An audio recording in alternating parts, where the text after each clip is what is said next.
Welcome to session number 9 in our series of videos designed to help us look at life from a more spiritual point of view.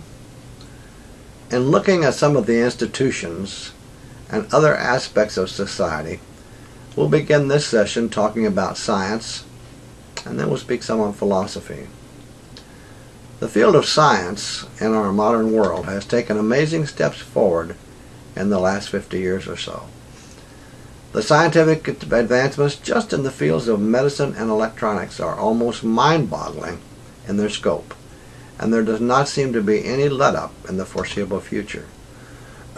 Excuse me. Consider the personal computer and the impact that it has had already on our society. Look also at what has happened so far with the Internet. Who can say what the years ahead may hold for us in these areas of high technology and scientific endeavor? On the other side of the coin, however, if our science of today does have a fault, and it certainly does, it is that science cannot, by its own rules, admit to the existence of those things which it cannot somehow measure or conclusively prove in some manner, usually in the laboratory. These proofs must be done either through experiments which have results that can be reproduced in the lab again and again, or by mathematics or by some other means which somehow provides proof to the satisfaction of the scientific community. Now, those areas of investigation where proof does not always come so quickly or so easily often involve things which science today does not yet fully understand. Sadly, this can exclude a great deal, especially regarding spiritual matters. For too many scientists, it may even exclude God. The speaker remembers a sad occasion many years ago when a student in one of the countries that then discouraged belief in God made a statement that essentially asked, "Why do you need God when you have science?" If he only knew that without God there would be no existence and therefore no science.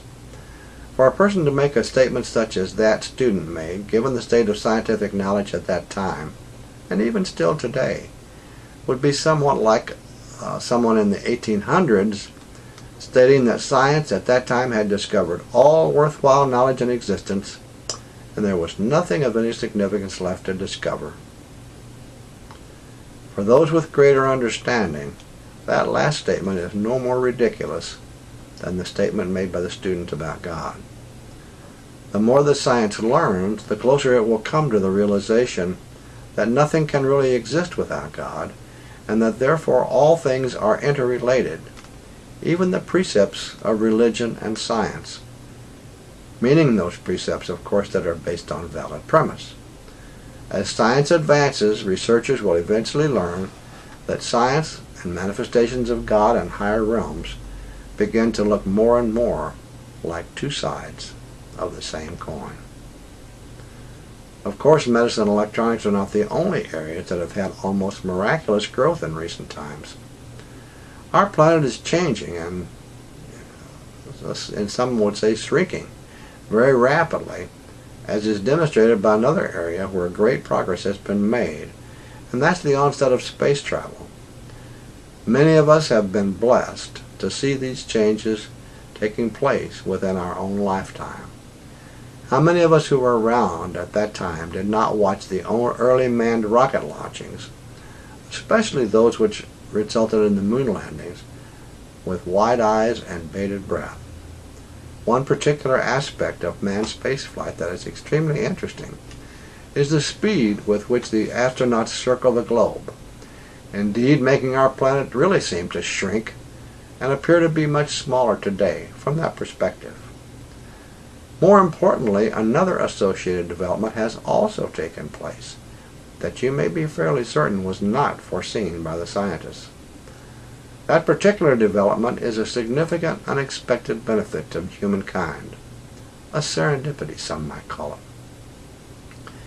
It is the fact that the astronauts from the orbital missions, no matter what country they were from, could not help but notice as their craft circled our Earth again and again, that when they looked at our planet, it was the real thing.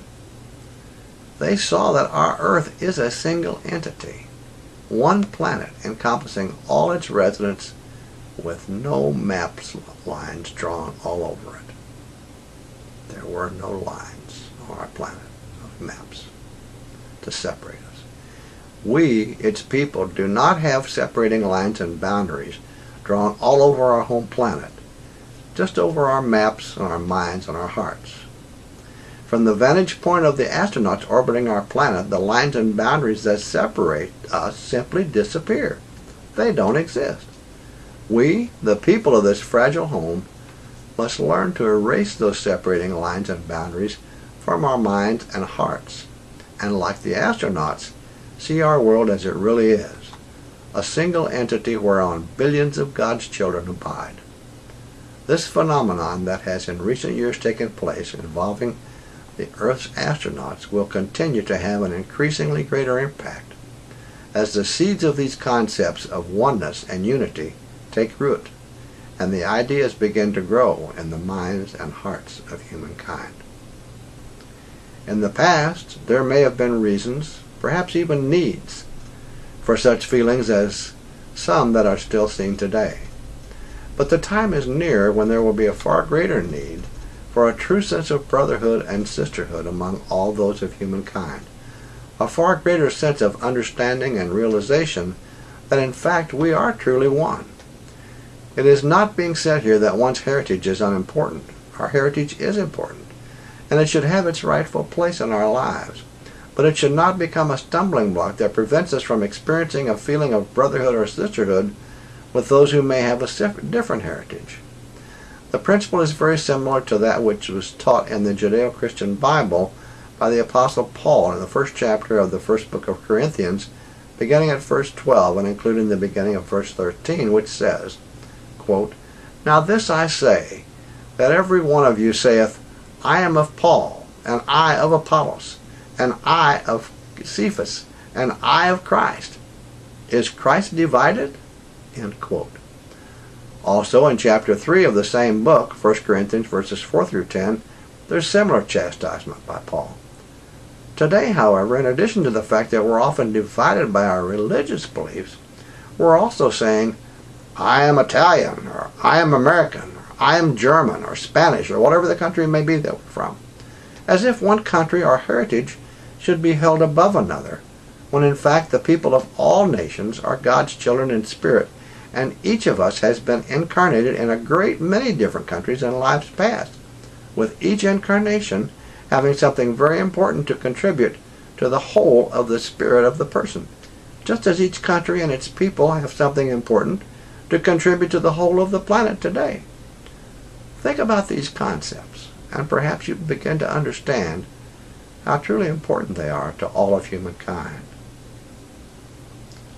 We must recognize and acknowledge that in God's eyes we are all His children, and it's time that we began to think and realize that that has been the case all along. Therefore, as stated earlier, we are all brothers and sisters of the same family. We are all one. If you're a parent with more than one child, then you know that even though there are differences in each of your children, both in appearance and behavior, you nevertheless love each and all of them as your own, and you know how much it saddens you to see them when they express anger or hatred one to another. Even if your children are not yet mature enough to realize the full importance of the fact that having the same father makes them brothers and sisters, making them all a part of the same family, you nevertheless do not give up trying. Sometimes subtly, sometimes using sterner measures, to teach them that love and patience and tolerance and understanding are the ways one should express oneself to other members of one's family. These important principles deserve our careful consideration, since we are all children of God, and therefore members of the same family, His family. If we truly seek to serve and please God, the God that has such a revered place in our hearts, then despite whatever differences we feel that we perceive among ourselves, we must still strive to see ourselves as truly being the children of God, as being therefore the children of the same Father, and therefore as one family, as one, and to see this planet as our home, the place where we, as a family, all should live and must learn to live together in harmony. We must learn these things. Let us now move to the subject of philosophy. We'll consider certain aspects of that subject. There have been a number of persons over the centuries who have expressed their questions, thoughts, and ideas concerning humankind and our presence on this planet. They have stated in various ways their opinions about many of the different aspects of our lives here. Quite a number of them have asked, and some have even attempted to provide answers to many of life's questions. There are questions that, over the years, have puzzled the minds of thinking men and women everywhere. There was a particular period in the past, almost 2,500 years ago, when ancient Greece seemed to have a near monopoly on such thinking. A great many very significant questions, thoughts, and ideas were put into writing during that time, and thankfully many of them are still around, as close as your local library, for our consideration today. It's been said that Plato, a Greek philosopher, may have been the first to use the term philosophy, which is described as the love of knowledge. Now, it's easy for us to see why those of that day who loved knowledge and sought to find, through their thinking and their writing, answers to some of the important questions about life, they would come to be called philosophers. The word has, over time, taken on additional connotation, such that many of the thoughts, ideas, and expression that someone may have about life have come to be called their philosophy of life. I thank you very much for watching, and our next session continues with philosophy, and then we'll begin to discuss a subject that you may find surprising in this series, but it's a very important one that needs to be considered, and that is politics. Thank you again.